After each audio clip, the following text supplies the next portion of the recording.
ما بردانیدم برای که بارش مرونی کذا ما شهیدیه برکه ما شهید بوناد یا شهید ما با قربان چا بهتر رسم دلی تایی کل به دلی منی کل واسه ساله 35 ساله سریا متقول تراني متشاك تراني مجان لما قاعد أجار تابونم سریا دیوته قربان تواجی دیو کاتم اجی دیو کتام سریا Kadgo dersimde dağ içinde, dersimde dağ içinde, bir gülüm var içinde, bir gülüm var içinde.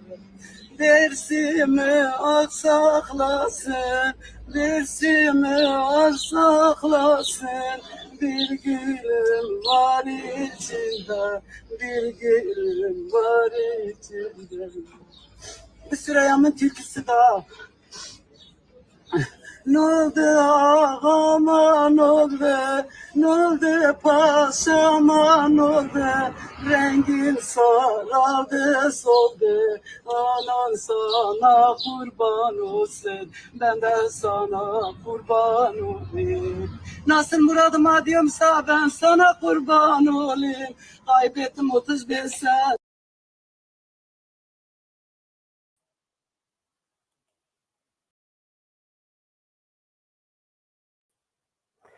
Evar baş ji Pekan TV ve giştika silav dikin bi navî platforma Kurden ana solê navîn ve giştika silav dikin û bixêratin bernama Pekan TV îro bernameka taybet em diweşînin îro dehê gulan 2025 em ê bernama xwe him bi Kurdî him bi Tirkî berdewam bikin ji ber wê yek care bê guhertin ji pêşiyê da hişyar bikim an jî bêjim ku bername him bi Tirkiye him bi Kurdiye me gotiye bernameka taybet em diweşînin ji ber ku rêz Serê Sûriya Önder mixabin vefat kir ez ji bira şunda wergerinim Tirkî. Pekan TV özel yayından hepinize iyi akşamlar diliyoruz. Sevgi ve saygılarımızı sunuyoruz. Pekan TV olarak değerli barış elçisi Serê Sûriya Önder vefatından dolayı bu özel yayını yapıyoruz. Değerli barış elçisi Serê Sûriya Önder birçok meziyeti ve mahiyeti olan bir kişiydi. Kendisi bir yönetmendi, senaristti, yapımcıydı, oyuncuydu, gazeteciydi. Bunun yanı sıra İmralı heyeti üyesiydi. DEM Parti İstanbul Milletvekiliydi ve de Türkiye Büyük Millet Meclisi Başkan Vekilliği yapıyordu. Bildiğiniz gibi 15 Nisan'da kalp krizi geçirdi. 18 gün hayat mücadelesi verdi. Maalesef 3 Mayıs 2025'te hayata veda etti. Serê Sûriya Önder herkesin tarafından sevilen ve sayılan biriydi. Serê Sûriya Önder vefatı başta Kürt dünyası ve tüm Türkiye'yi yasa boğdu. Serê Sûriya Önder'i ne kadar anlatsak kelimeler yetmeyecek.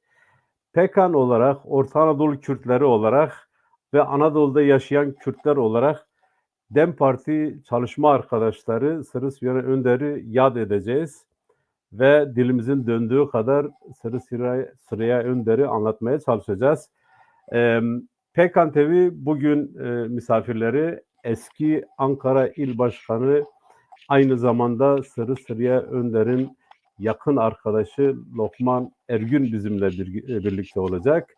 Rejiden rica edeyim. Aynı zamanda arkadaşları ekrana alabilir. DEM Parti Konya Eş Başkanı Mulla Şimşek ve Pekan yöneticisi Sayın Abdullah Kaya. Hepiniz hoş geldiniz. Bixêratin bernama Pekan TV. Ez kê dest pê bikim lê me Kurdî bû bila ez rêz Lokman da dest pê bikim.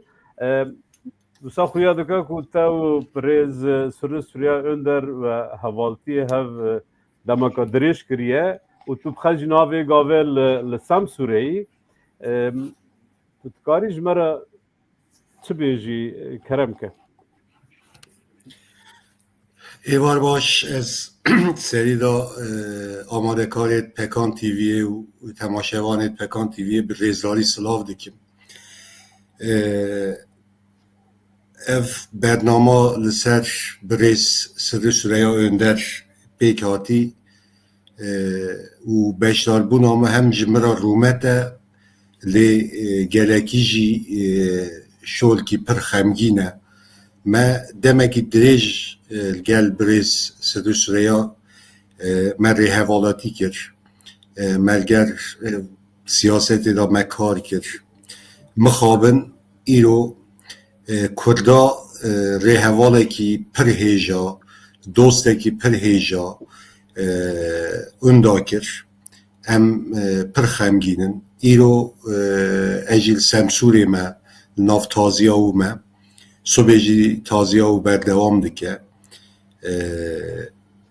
Bi vê va hîsa ez cardî ve silav dikim û gelek spas ve ev bername pêkîna e. Sırrı Süreyya Önder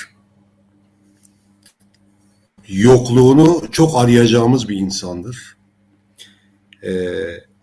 Kürtlerin kadim bir dostu, Kürtlerin yol arkadaşı, Kürt özgürlük hareketine büyük bir samimiyetle, büyük bir inançla bağlı bir insandı. 11 yılı aşkın bir süre çok yakın yol arkadaşlığı yaptık. Çok yakın bir dönemde Kahtalı Miçe vefat etmişti. Kahtalı Miçe'nin vefat ettiği gün Sırrı Süreyya Önder İmralı'daydı. Barış görüşmelerini sürdürüyordu. Ertesi gün ben Van'dan Ankara'ya doğru yola çıktım. Bingöl'e yakın bana telefon açtı. Mailine bak. Bir yazı yazdım. Son cümlelerini Kürtçe'ye çevirmeni istiyorum. Sonra bana gönder dedi. Mailimi açtım. Bingöl'de bir yerde durdum. Kahtalı Miçe ile ilgili çok güzel bir yazı yazmıştı. Sonra T24'te yayınlandı. Mutlaka okumanızı isterim. Yazıyı okudum. Son birkaç cümlesinin Kürtçe olmasını istemişti. O Türkçe yazdığı şeyleri Kürtçe'ye çevirdim. Kendisine geri gönderdim. Sonra telefonla aradım. Sırrı abi dedim, benim hakkımda da böyle bir yazı yazacaksan öldükten sonra arabamı şimdi bir uçuruma sürebilirim dedim. Yok dedi, sen daha çok gençsin. Herhalde benim arkamdan sen yazı yazacaksın dedi. Maalesef bunu konuştuktan aşağı yukarı bir 2 ay sonra kendisini kaybettik. Birçok özelliği vardı. Bunu benim anlatmama gerek yok. Bilinmeyen bir insan değil. Çok iyi bir entelektüeldi. Çok iyi bir sinemacıydı. Türkçenin yaşayan en iyi hikaye anlatıcılarından biriydi. Bunu insanlar biraz es geçiyorlar. Çok iyi bir hikayeciydi. Taslak halinde tamamlanmış onlarca hikayesi, senaryosu şu anda duruyor. Çok emekçi bir insandı. Çok çalışkan bir insandı. Sinemayla ilgili yazıları var. Okumanızı çok çok isterim. Kürt sinemasıyla ilgili yazdığı bir yazı var. Bu kadar bilgiyi bir insan niye bilir? Ben merak etmiştim. Dedim niye bu kadar şey biliyorsun? Ama benim için Sırrı Süreyya Önder iyi bir dost, iyi bir yoldaş olmanın ötesinde Kürt halkına ve Kürt özgürlük mücadelesine çok büyük bir önem atfeden, çok çok inanan, Orta Doğu'da Kürtlerden başka bir gelecek perspektifi olan bir halk yok. Orta Doğu'nun geleceğini ancak Kürtler dizayn edebilir. Çünkü sadece onların geleceğe dair bir ütopyaları var, bir perspektifleri var diye inanan ve bu inancından hiçbir zaman milim taviz vermeyen, içten ve dıştan yüzlerce iftiraya, hakarete, tacize rağmen bu inancından hiç vazgeçmemiş bir yoldaşımdı. Su gibi bir hayat yaşadı. Dünya malda mülkte hiç gözü olmayan bir insandı. 10 yıl önce röportajda giydiği gömleği 10 yıl sonraki röportajda aynı gömlekle televizyona çıkan bir insandı. Sevgili Ceren'in deyimiyle ikinci bir kazağa hiç ihtiyaç duymadı.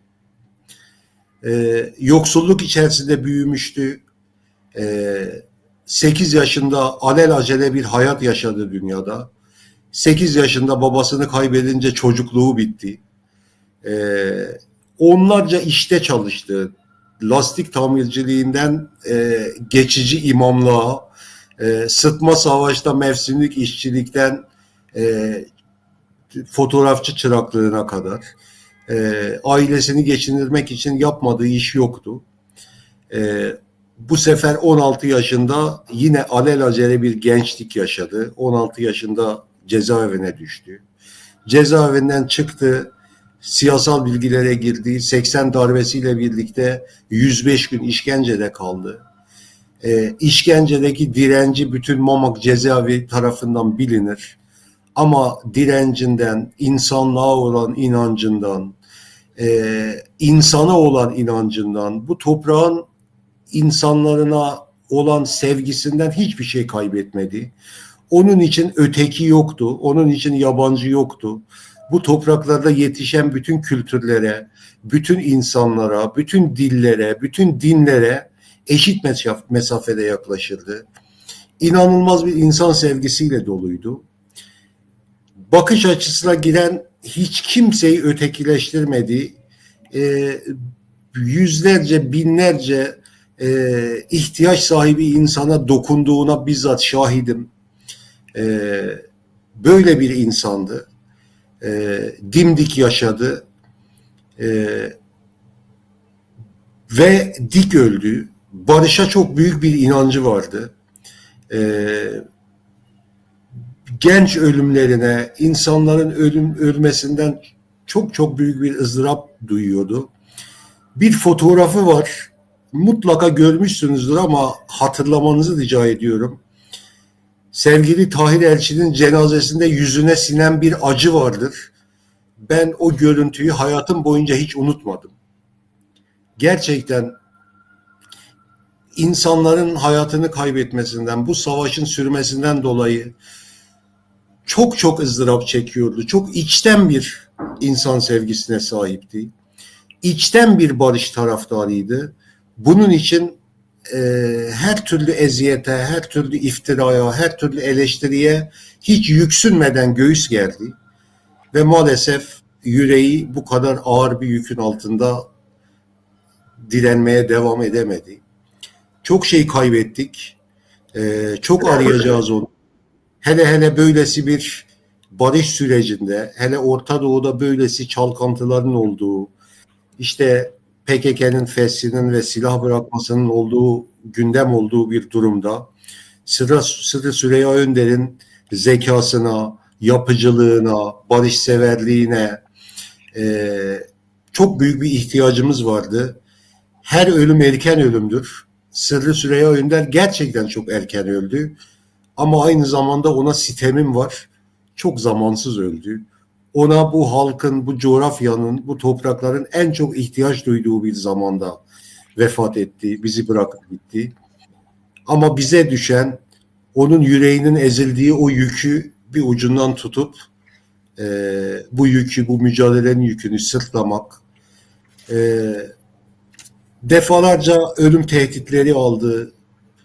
Arabasına düzenekler yerleştirildi. Bunların tamamına da ben tanığım. Bunların birçoğu kamuoyuyla paylaşılmadı. Kendisine çok kızardım. Niye dikkat etmiyorsun? Niye sürekli yalnız dolaşıyorsun diye. Bir gün bana bir laf söyledi. Dedi ki bu topraklara olan bütün borçlarımı ödedim. Bir can borcumuz kalmış. Çok lazımsa onu da öderiz demişti. O borcunu da ödedi, öyle gitti. Ya çok güzel anlatıyorsunuz. Teşekkür ederiz. Biz sizinle devam edeceğiz. Görünüyor ki sizde çok çok bilgi ve çok çok konuştuğunuz, tartıştığınız, anlattığınız çok şeyler var. Döneceğiz. Daha önce ben bir anons yapayım. Değerli Pekan izleyicileri, yayınımız şu anda Facebook, Instagram, X ve YouTube üzerinden devam etmektedir. Yayınımızın birçok kişiye ulaşması için yayını lütfen paylaşın ve YouTube kanalımıza da üye olmanızı rica ederiz. Ben Mulla Başkan'la devam edeyim. Mulla Başkan, sesimi duyuyor musunuz? Duyuyorum. Evet, sesini alıyorum. Aha. Mulla Başkan, siz Sırrı Süreyya Önder'le ilgili neler anlatmak istersiniz? Yakın çalışma arkadaşı mıydınız? Nasıl tanıştınız?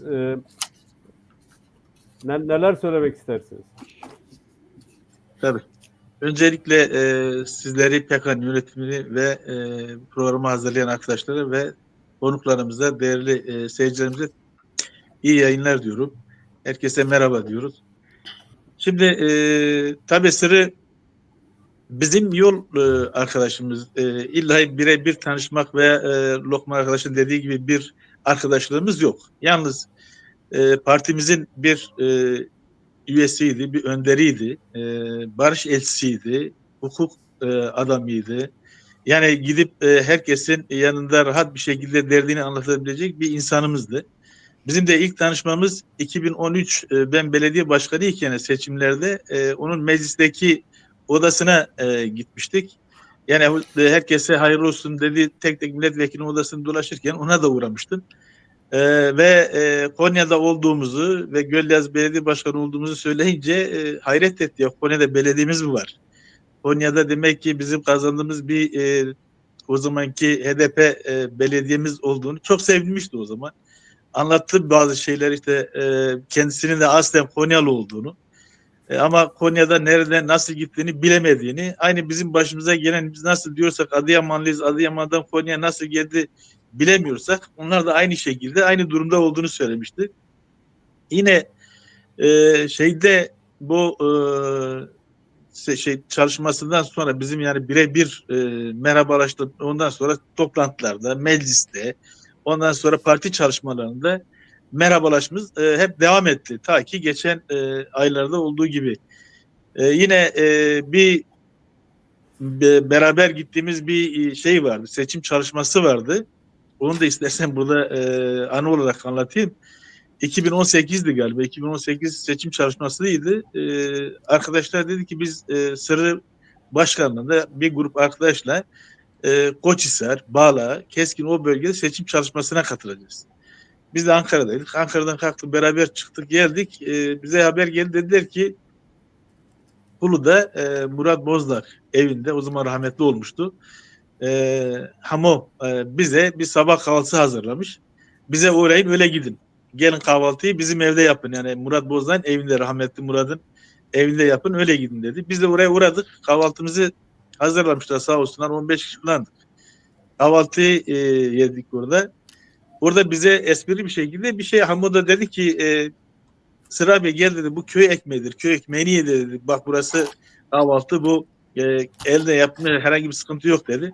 Ekmeği böyle iteledi bir tarafa koydu, o ekmeği dedi yeter dedi. Biz köy ekmeği. Yok işte biz geçen bir şey anlattı. Geçen biz Manisa'daydık dedi. Manisa mıydı? Muğla, yer yanlış olmasın. Oraya gittik dedi. Oradaki arkadaşlar da işte getirdiler domatesi, elmayı, al bu organiktir, o biyoniktir, al bunu ye falan. Hepsi kurttu dedi. İteledim dedi. Bizim hayatımız dedi bunlarla geçti. Biz zaten bunlarla büyüdük. Yeter dedi. Siz de biraz yiyin. Ben artık bunları yemek istemiyorum. Diğerini bana ver. Yani gerçekten fakir bir insandı. Bizim gibi köylü bir köy çocuğuydu. Hayatı boyunca doğal yaşantı neyse, doğallığı neyse o şekilde büyüdü. O doğal bir yaşantı geldi. Bize siyasi bir aktör olarak Türkiye'nin önüne geldi. O doğallığıyla, o insan sevgisiyle, yani ayrım yapmadan kendi düşmanını dahi sevecek kadar hoşgörülü bir insandı. Taziyesinde de bunu gördük. Rahatsızlığında, yani kalp krizi geçirdiğinde hastanede bunu gördük. Gelmeyen, ona böyle dışarıdan başka gözle bakıp işte sosyalisttir, komünisttir, bölücüdür, teröristtir diyen herkesin insan helallaşmak için, en azından son bir defa görmek için hem hastaneye geldiler hem de taziyesine, o bizim İstanbul'daki veda şehirlerinin tümüne, cenazesine gelip katıldılar. Bu gerçekten kendisinin ne kadar hoşgörülü bir insan olduğunu, gerçekten ne kadar demokrat bir insan olduğunu bizlere ispatladı. Hem yaşamı boyunca hem de öldüğü bu ölüm cenaze töreni ve bugüne kadar devam eden 10 günlük süre içerisinde bize gösterdi. Yani bunu Türkiye için, başta Kürtler için, dostları için büyük bir kayıptır. Büyük bir acıdır. Gerçekten özleyeceğiz kendisini. Yeri zor dolduracak bir yoldaşımızdır. Bir siyasetçimizdir. E, Bir sanatçı arkadaşımızdır.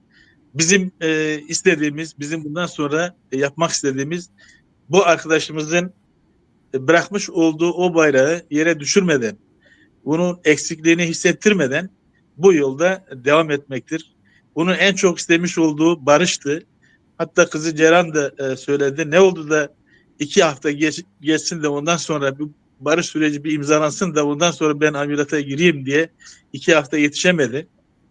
İşte bu onun bırakmış olduğu bu barış sürecini bizim de toplumun da beklentisi demokratik bir şekilde demokratik cumhuriyetin oluşması için biz partili olarak bunu bir görev olarak biliyoruz. Bu bayrağı düşürmeden devam ettireceğiz. Topluma her yere sırrıyı da anlatacağız. Demokratikleşmeyi de anlatacağız. Hukuku da, barışı da, adaleti de onun yolunu da güzel bir şekilde insanlarımıza anlatmaya devam edeceğiz. Teşekkür ederiz Mulla Başkan. Prez Abdullah em berdam kin keyfata tıpkıcan zamanı da gari bakfı bula bakfı.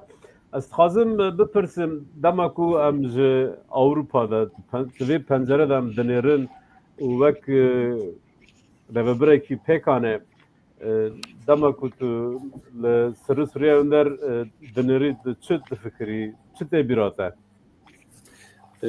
Bere ez li ser navî pekanê ji gelê Kurd ra, ji Kurda Anatolya navîn ra heta mağdurên li Tirkiye giştikan ra ez sersaxî dixwazim bi rastî. Yani her du beşdarên programê jî anîn ziman bi rastî pir zehmet te însan şexsiyeta wî bîne ziman. Levek em ji vir da lê meze dikin çi tî bînin ez Süreyya Önder bi rastî yani civaka Türkiye tu mestikî civaka Türkiye yani vek çend mehalle parça parça kirine yani Müslüman û layıkperest Kurd û Türk Alevi û Sunni vekî din yani çi bibin ser vê parçabûnê hatiye ava kirin. Sırrı Süreyya Önder bi rastî divê evkê da divê rewşê da dengê van giştikan bû. Yani Sırrı Süreyya Önder mağduriyeta giştikan dît. Yek ev bû dudu bi tenevek yani dijber karşıt lê meze netkir tiştekî. Yani bawerim Lokman anî ziman yani dijminê xwe da jî tiştek didît tiştekî pozitif didît duêr ra digirt û dewam dikir. Yani bi rastî bi Kurtayî bêjim Sırrı Süreyya Önder dengê û zimanê Mezopotamya, Kürdistan û Anadolu'ye bû û Türkiye bû bi rastî.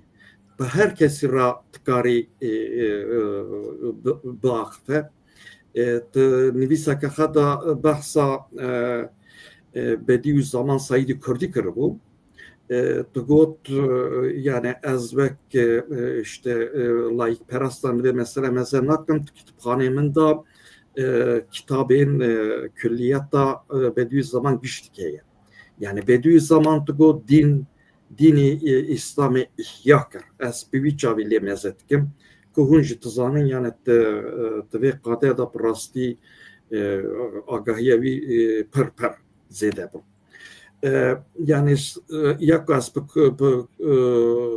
Kurtayî bêjim ez çi tî bînim ez vê tî bînim. Yani mağdurên vê rejima Türkiye giştika îro temsilî xevenda kirin mixabin pir ji nav me bar kir çû û em wek pekan jî li ber bîranî navî bejna xwe ditewînin em bi hurmet û bi spasdarî wî bi bîr tînin caraka din. Yani ek Kurtayî bêjim çi çerçeveda dibînim ev e. Spas dikinî Prez Abdullah Xaya.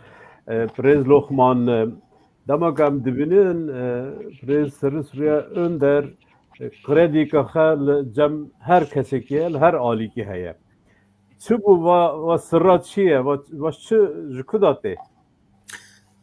Gel famkir bu. Daha iyi ifade edebilirim diye Sırrı abinin dilinde konuşacağım.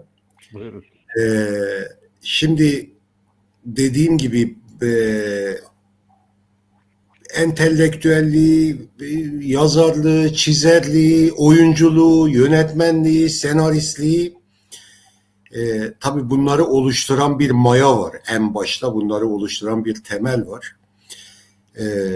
Sırrı Süreyya Önder, Mezopotamya'nın ve Anadolu'nun içinde ne varsa, dağından, taşından, kuşundan, üzerinde yaşamış bütün medeniyetlerinden, katledilmiş Ermenisine, sürülmüş Nasturisine, Süryanisine, zulma uğramış Alevisine, Türkmenine, dili yasaklanmış Kürdüne, aşağılanmış Arabına, Dicle'sine, Fırat'ına, Nemrut'una, Sipan'ına hepsini kendi içinde bütünleştirmiş. Bunların hepsinin farkında olan, bundan beslenen, insanlara göz hizasından bakan, tepeden bakmayan, Jacoben bir zihniyetle bakmayan bir insandı.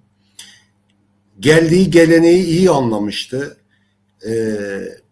Halktan kopuk, halka üzerinde proje oluşturulacak bir nesne olarak bakan sol zihniyetten ikra etmişti. Bunu çok çok yakın tanıyayım. Ne görmüştü Kürtlerde, Kürt siyasi hareketinde? Halkı görmüştü. Halkın her kesimini görmüştü. Yani işçisinden iş adamına, feministinden iki evli köy ağasına. Ama bütün bunları bir şekilde meczeden, bütün bunları bir araya toplayan, bütün bunlara eşit mesafede bakan, bütün bunları bir hamurun içerisinde yoğuran, yoksulunun, sürülmüşünün, zulma uğramışının, cezaevine düşmüşünün, dili yasaklanmışının derdini, tasasını kendi içinde kendine dert edinen bir insandı. Bunu anladığı için, bunu içinde yoğunlaştırdığı için o sözler, o hikayeler, o espriler, o serhatiler, o şarkılar, o şiirler, o senaryolar oradan çıkıyordu. Kürtlerde bunu görmüştü. Kürtlerde bir inanç görmüştü. Buna aşıktı. Bunun tanığıyım.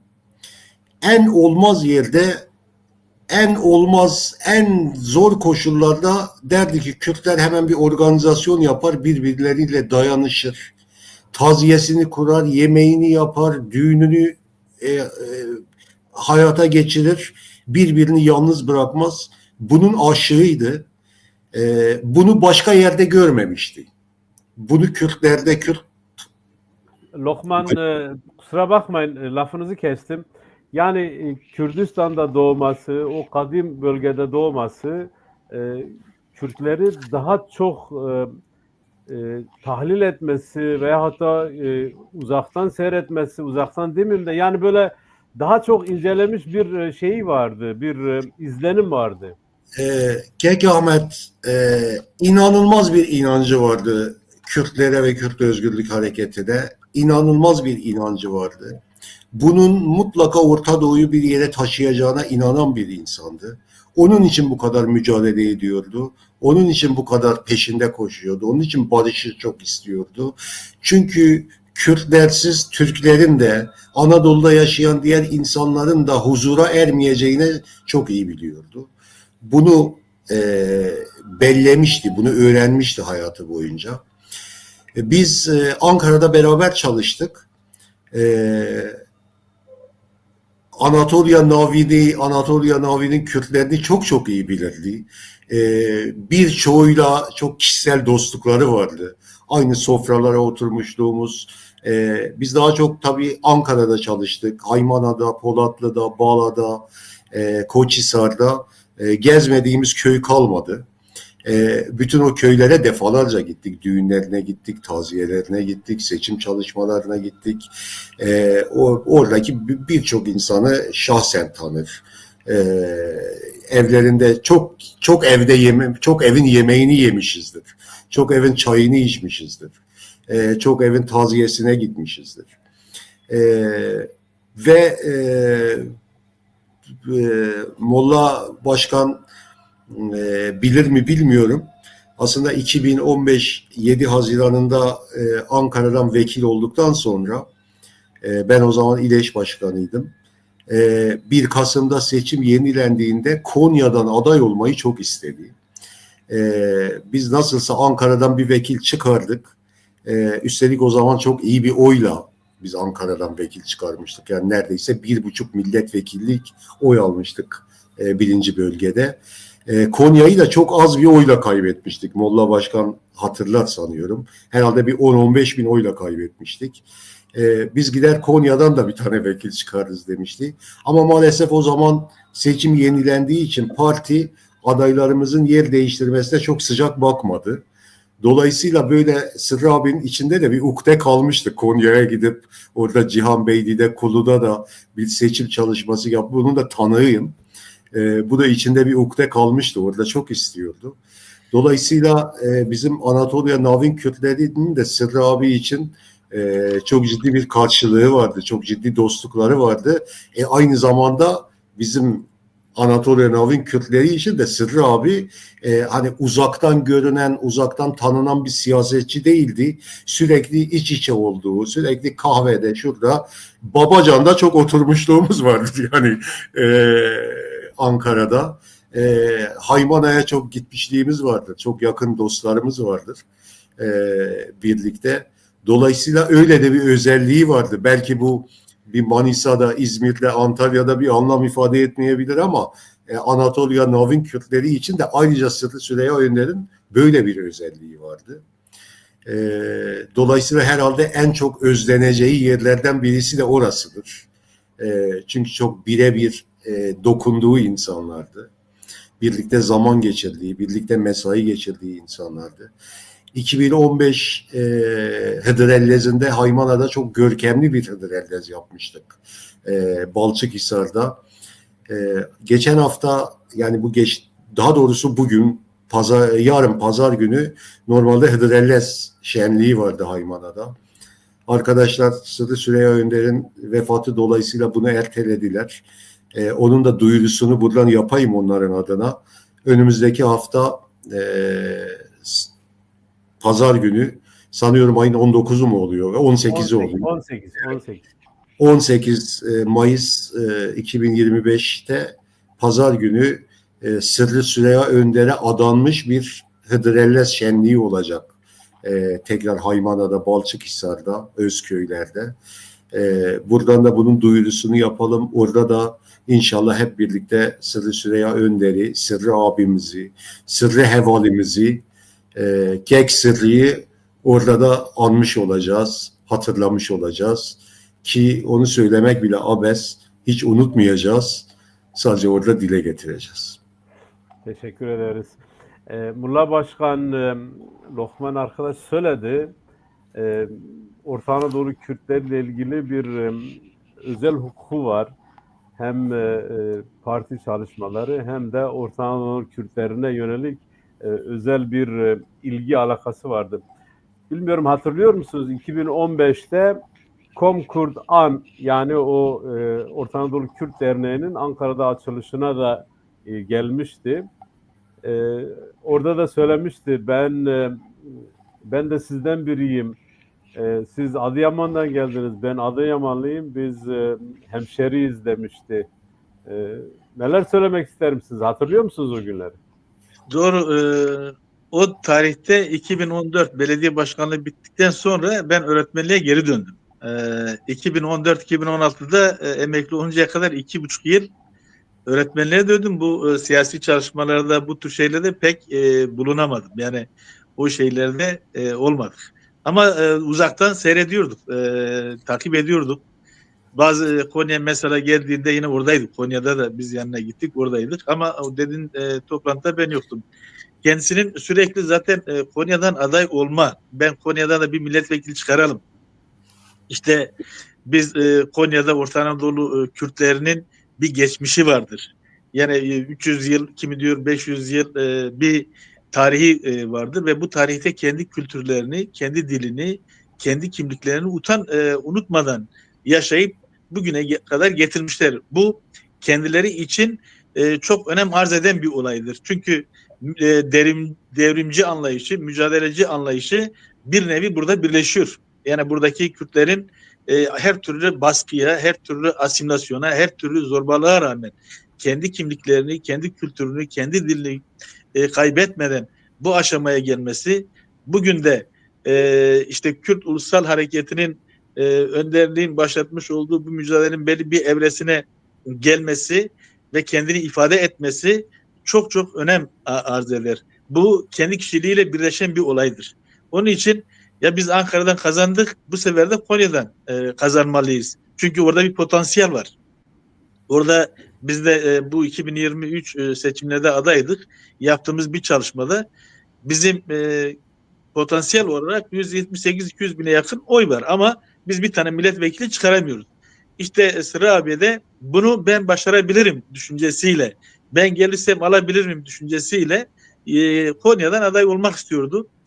Gerçekten bu potansiyel var. Sırrı abinin gelmesiyle de bunu çok rahat bir şekilde aşacağımızdan emindik. Bu 2023'teki adaylık sürecinde gelme taraftarıydı ama parti ya işte burada olmaz galiba, uygun görmedi. İstanbul'dan aday gösterdiler. Bu içinde bir utku olarak kaldı. Keşke bu dönem daha olsaydı, belki bu dönem gelebilirdi. Yine Orta Anadolu Kürtlerin de Sırrı abiye yönelik sempatisi, hoşgörüsü, ondan sonra işte Sırrı abinin bütün şeylerini böyle gerçekten bilen bir halktır. Örneğin hastaneye düştüğü zaman insanlarımızın işte biz gideceğiz, biz ziyarete gideceğiz, gidip ziyaret etmişlerdir. Basına falan yansımamış olabilir ama gitmişler. Yine taziyesi olduğu zaman aslında taziye pazartesiye programlanmıştı. Bize parti genel merkezi gönderdiği o bilgi o şekilde, biz o şekilde yayınladık. Herkes biz geleceğiz. İnan ki 2-3 otobüsle biz Kore'den çıkacaktık. Ama aniden program değişikliği pazar günü olunca biz geceleyin yola çıktık. Bu sefer telefonda açıp da nasıl bizi bıraktı, nasıl gideceğiz ağlayan bir sürü bizim Orta Anadolu Cihanbeylikulu'daki Kürtler. Bizi de götürün, biz de gidelim, araba tutun, biz de sizinle gideyim diyen yüzlerce insan, binlerce insan. Ve yine taziye biz Cihanbeylikulu'da Konya merkezde kurmuş olduğumuz o taziye kabul etmeye 3 günlük süre içerisinde inanın insana böyle akın ziyaretlere geldiler ve o insanların o hem gelip bir ayet okuyor veya bir dua okuyor hem peşinden hüngür hüngür ağlıyor. Bu sevgi, bu insanların Sırrı abiye olan sevgisi inan ki yani kelimelerle ifade edecek bir şey değil.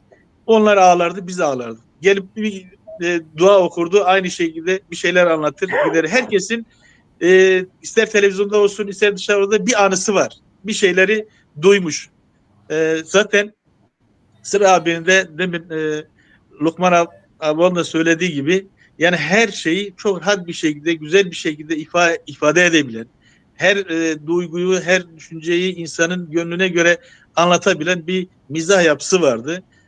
En zor olayları dahi, en böyle tamamıyla kutuplaşmış siyasi düşüncelere zıt olan şeyleri dahi biz sinirli bir ortamda dahi onu yumuşatarak insanlara çok rahat bir şekilde anlatabilen bir yapısı vardı. Bu insanların gönlünü hoş ediyordu. İnsanların seyretmesini, insanların dinlenmesini sağlıyordu. Gerçekten bunu insanlarımız şu anda büyük bir kayıpla Sırrı abi sürekli anacaklardır. Teşekkür ederiz Mullah Başkan. Sayın Abdullah Kaya ile devam edelim. İsterseniz biraz da bu yönüyle bir değerlendirmenizi rica edeceğim. Şimdi bu barış sürecinde etkin bir rol oynuyordu ve bu şeye de Kürt hareketine de böyle yakın bir insan gibi görünüyor. Bunun şeyi nedir yani? Bu nasıl oluyor da Türkiye'de bu kadar geniş bir krediye sahip oluyor? Şimdi Lokman Başkan bunu anlattı. Ben televizyonda izlediğim bir söyleşisinden bahsedeyim o zaman. Devlet Bahçeli o işte Öcalan gelsin mecliste dem grubunda konuşsun konuşmasından sonra Sırrı Süreyya Önder'i arıyor. Nasıl buldun diyor konuşmamı. Orada da işte Sırrı Süreyya Önder kendi üslubuyla anlatmıştı. İyi bulduğunu ve bu işin bir yere varacağını, hatta şey de dedi, yani valla barış olsun, işte Allah gelsin o zaman bize, bende bir emaneti var, o emanetini de alsın demişti. Tabii yani Sırrı Süreyya Önder herkese nasıl oluyor da böyle yakın ilişkiler kurabiliyordu? O bir defa Sırrı Süreyya Önder kendi prensiplerinden hiç taviz vermemiştir. Prensiplerini her şekilde ifade etmiştir ama bu çok böyle üstten Jacoben bir üslup yerine halkın içinden gelen o Anadolu'nun, Kürtlerin, Türklerin mizah ve o kıssa anlatma anlayışıyla anlatmıştır. Yani bir insan hakları evrensel beyannamesini oturup okumak yerine işte Sırrı Süreyya Önder şey demiştir. Vallahi iki bebek doğduğunda aralarında fark yoktur. İnsanlar arasında fark yoktur. Bu iki bebek şurada doğar, biri burada doğar, aynıdır demiştir. Yani bu işte insan hakları evrensel beyannamesini anlatmaktır. Bir başka şey şunu söylemişti. Yani ben Kürtlerin doğduğu bir şehirde doğdum. Kürtlerin dramını, trajedisini gördüm ve şu kararı verdim. Ben dedim ki Kürtlerin bu sorunu olduğu sürece Kürtlerin yanında yer alacağım. Ve hakikaten yer almıştır. Hakikaten de çok samimi bir biçimde yer almıştır.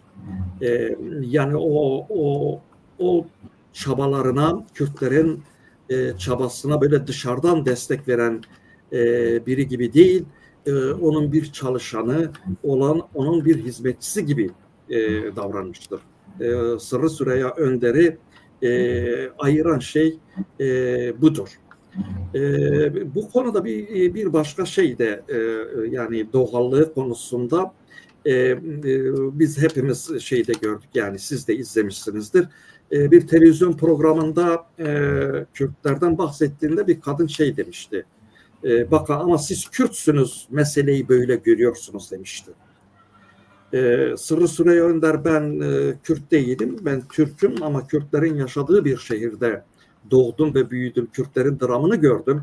Ama ne mutlu bana ki ben kendimi demek ki bu mağdur ve mazlum halkın yanında kendimi çok iyi konumlandırmışım ki siz beni Kürt sanıyorsunuz bundan dolayı. Yani gerçekten Sırrı Süreyya Önder'in bütün şeyi gelip bu samimiyetine dayanıyor.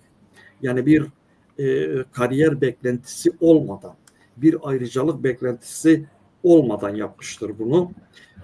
Yani ölümü gerçekten çok acı oldu. Bugün Biyanet'te bir yazısını yayınlamışlardı. Radikal'de yayınlanan bir makalesini bugün yine yayınlamışlardı. Yanlış hatırlamıyorsam makalenin başlığı şahsiyetti ve ölümden bahsediyordu. Ne yazık ki. Yani siz şahsiyet nedir derseniz, bana göre şahsiyet siz öldükten sonra geriye kalan şeydir. Yani siz öldüğünüzde paranız, pulunuz, makamınız, mevkiniz, her şey biter. Geriye sadece insanların sizden nasıl bahsettiği kalır diyordu. Ve bir de şeyi vardı. Eğer arkanızdan bir kadın ağıt yapmıyorsa siz demek ki boşuna yaşamışsınız diyordu. Biz gerçekten bugün görüyoruz ki Türkiye'de herkes ona karşıt olan da Sırrı Süreyya Önder'e bir ağıt yakıyor. Yani insanlar Sırrı Süreyya Önder'in anlattığında kesinlikle bir şeyler olduğunu anlıyorlardı. Onun samimiyetinden, onun güler yüzünden, mizahından, o kısa anlatma, hikaye anlatma geleneğinden kesinlikle ve kesinlikle bir şeyler anlıyorlardı ve bu da insanları Sırrı Süreyya Önder'e müthiş bir biçimde yaklaştırıyordu. Sanırım yani işin sırrı çok kısaca söylemek gerekirse yani Sırrı Süreyya Önder halkın içinden biri olarak konuşuyordu. Halka ders vermiyordu. Halkla konuşuyordu, sohbet ediyordu ve bildiği şeyi anlatıyordu. Bir ders verme şeyi yoktu yani bir üstenci bir anlayışı yoktu. Bütün şeyi, bütün işin sırrının bu olduğuna inanıyorum. Teşekkür ederiz Sayın Abdullah. Lokman Başkan diyeyim size. Siz de daha önce başkanlık yaptınız. Bizde başkan çok maşallah. Evet, bizde çok. Yani şimdi bir arkadaş yazmış diyor Lokman arkadaşta malzeme çok diyor. Şimdi madem ki öyle biz şöyle başlayalım. Siz nasıl tanıştınız? Bir de bu mizahi yönü çok güçlüydü. Dili de çok farklıydı yani normal herkesin konuştuğu Türkçeyi konuşmuyordu. Nedir bunun şeyi neydi bu? Kek Ahmet insanın dilini konuşuyordu. Başka bir dil konuşmaya ihtiyaç duymuyordu. Bir şeyleri eğmeye, bükmeye hiç ihtiyaç duymuyordu. İnsanlığın dilini, insanın dilini konuşuyordu. Ve muhatabıyla da öyle konuşuyordu. Demin Kek Abdullah Bahçeli'ye olan cevabını söyledi. Ben onun tanığıyım. İşte Sayın Öcalan meclise gelsin, DEM grubunda konuşsun dedikten sonra telefon açtı Devlet Bahçeli. Nasıl buldunuz dedi. Valla dedi Sayın Başkan çiviyi arş-ı alaya çaktınız. Bizim şimdi boyumuz yetişmiyor. Gerçekten öyle, o zaman için öyleydi yani çivi arş-ı aladaydı. Çünkü ne alaka yani hani meclise gelsin o anlamda. Sırrı abi insanlara o kendi deyimi olduğu için bunu sık kullanıyorum. İnsanlara göz hizasından bakardı. İnsanlara kendiyle eşit görürdü. Öyle yaklaşırdı. Bu toprakların tarihinden beslenmişti. Espriliydi, doğrudur. Çok mesel bilirdi, çok serhat-i bilirdi. Ama çok okurdu. Yani bunları doğuştan bilmiyordu. Çok çalışkan bir insandı. Tırnak içinde söylüyorum. Gece hayatı yoktu. Biz işte seçim çalışması yaptığımızda veya gündelik hayatın içerisinde bir şeyler yaptığımızda işte akşam belli bir saatten sonra biz arkadaşlarımızla otururuz, bilmem ne yaparız falan. Sırrı Süreyya Önder evine giderdi, okurdu ve yazardı. Buna bizzat tanığım. Çok çalışkan bir insandı. Entelektüel anlamda çok çalışırdı, çok okurdu, çok araştırırdı.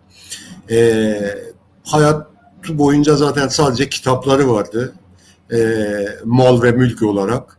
Biz de her taşındıkça o kitaplarını peşinden evine doğru taşırdık. Dolayısıyla o bize anlattığı şeyler çok derin araştırmaların, çok derin okumaların ve de sevdiği bir şeye bakmaktan edindiği şeylerdi. Siz insanları, halkı, Kürdü, Türk'ü, Ermeni, Süryani, yoksulu, Çingeneyi, Romanı, köylüyü sevmezseniz, ona bakmazsınız, ondan da bir şey öğrenemezsiniz. Ama eğer severseniz dikkat edersiniz, onun hayatının içerisine gidersiniz. Dikkat ederseniz sevgili Sırrı abinin meseleleri hep böyle hayatın içerisinden, yoksulların içinden, imbikten süzülmüş, kendi yaşadıkları var. Ama nihayetinde insanlara bakmış, insanlara dokunmuş, böyle sırça köşklerde yaşamamış, sürekli hayatın içerisinde çıraklık yapmış, imamlık yapmış. Yani şimdi bundan daha güzel öğrenilecek bir şey var mı? Fotoğrafçılık yapmış, o şeyleri anlatırdı bana. Derdi ki işte şeyler gelirdi, köyden Kürtler gelirdi. Diyor biz onların fotoğraflarını çekeceğiz. Zaten diyor bir Kürt'le fotoğraf niye lazım? Ya diyor tarımla ilgili bir belge çıkaracak ya da diyor kimliğe lazım. Dolayısıyla diyor benim bunu bu Kürtçesini öğrendim. İşte fotoğraf bir kişine çıma, kimlik, bir de dedi 20'ye kadar öğrenmiştim. Parasını isteyecek ya. İşte 15 liraydı, ben de 20'ye kadar öğrendim. Dedim iyi ki 30'a kadar öğrenmemişsin. Gariban Kürtlerden 30 lira alacaktın o zaman. Yani sürekli hayatın içerisinde, sürekli hayata dokunan, sürekli insanlara dokunan, sürekli insanlarla hemhal olan bir insan. Dolayısıyla enerjisi, gıdası insanlardı, bu topraklardı. Onun için güzel konuşuldu. Çünkü içi güzeldi, bakışı güzeldi, sevgisi güzeldi ve onu da bize o şekilde yansıtıyordu. Teşekkür ederiz. Mullah Başkan, siz hiç Konya ziyarete geldi mi Sırrı Süreyya Önder? Tabii. Bizde mitingde 2013'teki seçim çalışmaları mitingine geldi. Ondan sonra bir iki defa yemek olayı vardı, toplantılar vardı, geldi. Yani bu şeylere geliş gidişleri oluyordu Konya'ya. Son dönemlerde son iki seçimde gelmedi. Bu da rahatsızlığından dolayı gelmedi. Yani Sırrı abi bu tür şeylerde kendini sakınmazdı. Kim isterse, kimin davet ederse oraya icabet eder. Orada herkesin istediği şekliyle de milletin gönlünü alır ve esprilerle işte Lokman arkadaşın söylediği şekliyle herkesin gönlünü fetheden bir yapısı vardı. Şimdi Sırrı abi bazı şeylerde tartışmalar yaşanırdı. Bazı şeyler söyler. Neden Kürt siyasetin içinde? Neden başka bir yerde değil? Sırrı abinin kendi deyimiyle söylediği şekilde ben Kürt şehrinde doğdum. Geçen söylediği gibi işte ben devrimciliği onlardan öğrendim. Ben aile yapımındaki gelişmeleri, ondan sonra arkadaş ilişkilerimi, devrimciliği, sosyalizmi, sosyalist olmayı hepsini Ruspilerden, oradaki yaşlılardan, oradaki devrimci arkadaşlardan öğrendim. Yani Kürt'ün içinde büyüdü ve Kürt'ten hiçbir zaman kendisini ayrı görmedi. Yani Türk olması da, Türkmen olması da, Kürt coğrafyasında yaşanması da hiçbir zaman bir ayrıcalık tanımadı. Ve bu kendisine ayrı bir yüklem yüklenmiş oldu. Bu da hem devrimciliği hem başka bir kimliğin Türkiye'deki o baskıcı rejime karşı direnişi, ondan sonra devrimci anlayışı, bunların tümü kendi kimliğiyle yoğruldu ve bugün bizim Sırrı abimiz olarak Türkiye'ye, bize de gerekli cevabı verdi. İşte bu rahatsızlığı döneminde sıkıntılı olmasına rağmen, dışarıda seçim çalışmalarına, o tür şeylere parti göndermemesine rağmen özellikle, ama bir barış sürecinde tekrar İmralı heyetinde yer alabilir misiniz diye yer alması gerçekten onun barışa olan ve ülkenin birlikteliği, ülkenin ortak geleceğini inşasındaki sevdasının ne kadar önemli olduğunu gösterdi. O hasta haliyle İmralı'ya gitti geldi, görüşmelerde bulundu, çeşitli siyasi partilere de çeşitli kurumlara da birebir gidip görüştü ve en son siz de takip etmişsiniz, onlardan bir tanesi de ta Edirne'ye gidip Selahattin Başkan'la görüşmesi, orada rahatsız olması, rahatsız olduktan sonra işte müdahale ediliyor, kalbinde sıkıntı olduğu söyleniyor ve hemen tekrar kalkıyor. Başkanın Selahattin Başkan'a oradakilerin söylediği şey, biz artık kalbimizi, yüreğimizi elimizde taşıyoruz. Ve bu gerçekten öyle bir şey olduğu da şu anda ortaya çıktı. Yani kendi ülkesi için, kendi ortak geleceği inşa etme konusundaki bu duyarlılığı, bu cesaretli çıkışları gerçekten hayatına mal olsa da başardı. Yani bu eğer bir barış süreci, bir çözüm süreci eğer yaşanacaksa bunlardan bir tanesinin mimarı da Sırrı abimizdir. Yani bu Sırrı abinin bu yaşatmış olduğu şeylerin unutulacağını biz sanmıyoruz. Hukuktan yanaydı, adaletten yanaydı, barıştan yanaydı. Ezilen kim varsa onun yanındaydı. Yani Türkiye'deki de olsun, Suriye'de de olsun, Alevilerinin, Yezidilerinin, Kürtlerin, yani hangi toplumda bir sıkıntı varsa o sıkıntı Sıra abinin sıkıntısı olarak görürdü ve onun yanına giderdi, onu savunurdu. İşte İstanbul'daki gezi olaylarında Gezi'de bir ağaçtı. Yani bir ağacın sökülmesine dahi karşı durdu ve orada da ben bir ağacım dedi ve o ağacın sökülmesi karşı durdu. Gerçekten nerede bir sıkıntı varsa oradaydı. Biz de parti olarak da bugünkü bizim partinin bütün kurumlarının sahiplenmesi de böyle şey durması da bunun bir sonucudur. Çünkü her şeyde, her alanda yol gösterici bir yapıya sahipti. Bize çok şeyler öğretti.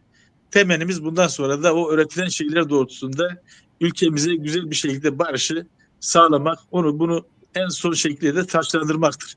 Sıra abiye verecek en büyük hediye onun bırakmış olduğu bu mirası devam ettirmektir. Teşekkür ederiz Mulla Başkan. Aslında bizim yayınımız yaklaşık bir saate yaklaşıyor. Biz 1 saat olarak şey yapmıştık, belirlemiştik. İsterseniz yavaş yavaş Mulla Başkan'dan başlayalım. Böyle son sözlerinizi alalım veyahut da eklemek istediğiniz, söylemek istediğiniz başka bir şey varsa buyurun diyeyim Mulla Başkan. Söyleyeceğimiz şey şudur. Sıra abi gerçekten ülkemizde kendi ülkesini seven bir insandır. Bakın Türkiye'de bizim yaşadığımız şeyde maalesef sosyalist olmak, devrimci olmak bu ülkede bir nevi bölücü şeklinde veya terörist şeklinde lanse edilen tiplerdir. Ama biz maalesef öldükten sonra bazı şeyleri anlayabiliyoruz. Demek ki Sıra abiyi de biz öldükten sonra iyi anlamışız. Ama gerçekten ülkesini seven, ülkesinin geleceğini, Kürdün ve Türk'ün birlikte ortak yaşamda bir araya geleceğini savunan en önder arkadaşlarımızdan bir tanesidir. Yani ülkesini o kadar çok seviyor ki MHP ile rahat bir şekilde barışın sağlanabileceğini. Yani şu anda Kürtlere bugüne kadar 50 yıllık bir hatta 100 yıllık bir savaşın sonucunda gelinen noktada eğer MHP ile bir çözüm olması gerekiyorsa bunu rahatlıkla MHP ile yapılabileceğini ta 11 yıl önce söyledi. Bunları bir takım şeylerle anlattı ve gelen nokta o oldu. Yani eğer Türk ve Kürdün bir arada yaşaması zorunluysa bunun zorunluluğunu ortadan kaldıracak barış sürecinin inşasıdır.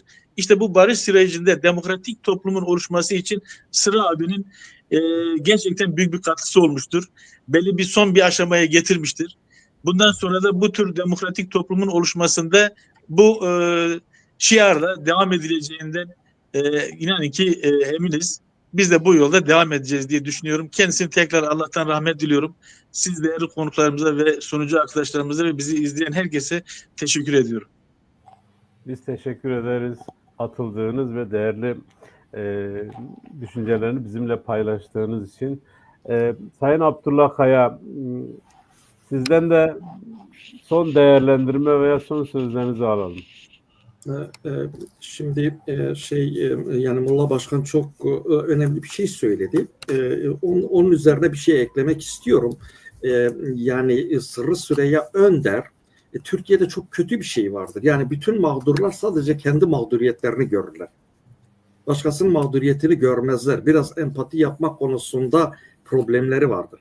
Ama Sırrı Süreyya Önder herkesin mağduriyetini görür. Yani belki bu o aileden aldığı eğitim, aldığı dini eğitim, sonradan tanıştığı sosyalist hareketin de getirdiği bir şeyle bütün mağduriyetleri görmüştür.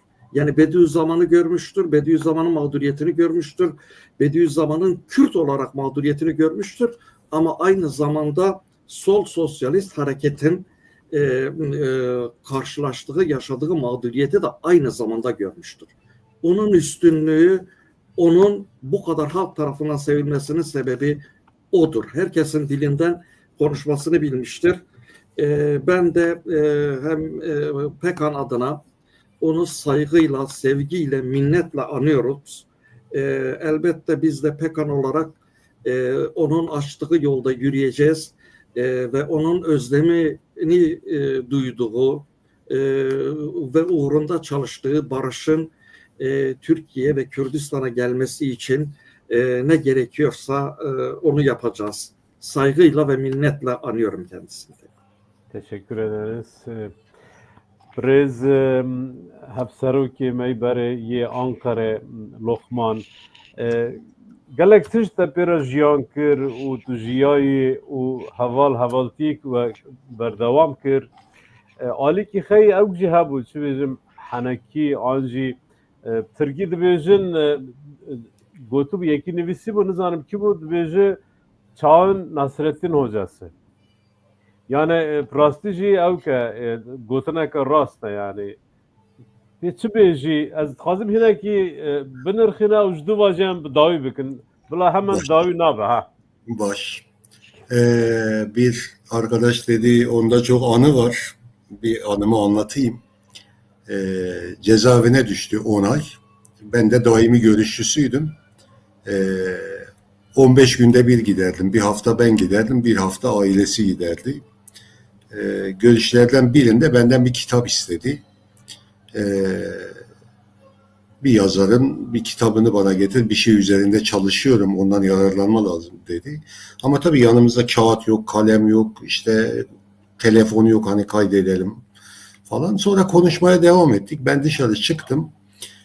Hiçbir şekilde kitabın adını hatırlayamıyorum. Yani yazarı hatırlasam bulurum, kitabın isminin bir kelimesini hatırlasam bulurum. Hani Google'da falan filan. Ama niyeyse hafızam silinmiş gibi hiçbir şekilde hatırlayamadım. Sonraki hafta kardeşi gidiyordu Ali. Ali'yi aradım, dedim Ali abi böyle böyle bir durum var. Ben unuttum ama dedim çaktırma. Hani böyle laf arasında ya sen bir kitap istemiştin falan de bir kitabın ismini al, ben önümüzdeki hafta giderken götüreyim. Tamam dedi ama Ali herhalde ya doğru anlatamamış ya kendine hakim olamamış. Ya vallahi Lokman unutmuş demiş. Tamam dedi, sorun değil. Ben sonraki hafta gittim tekrar. İşte nasılsın abi, ne var ne yok falan filan. Güldü, kitabı unutmuşsun dedi. He dedim unuttum abi. Ya dedi ben dedi Sayın Öcalan'la dedi İmralı'ya görüşmeye gidiyorum. 4 saat konuşuyor dedi. Bizim dedi not almamız yasak. Ben dedi çıktıktan sonra bütün o konuşmalarını yine kağıda döküyorum. Tek kelimesini kaçırmadan öyle partiye gönderiyorum dedi. Sen bir kitabın ismini hatırlayamadın. Abi dedim onun için devlet seni orada tutuyor, beni de sokağa salıyor. Yani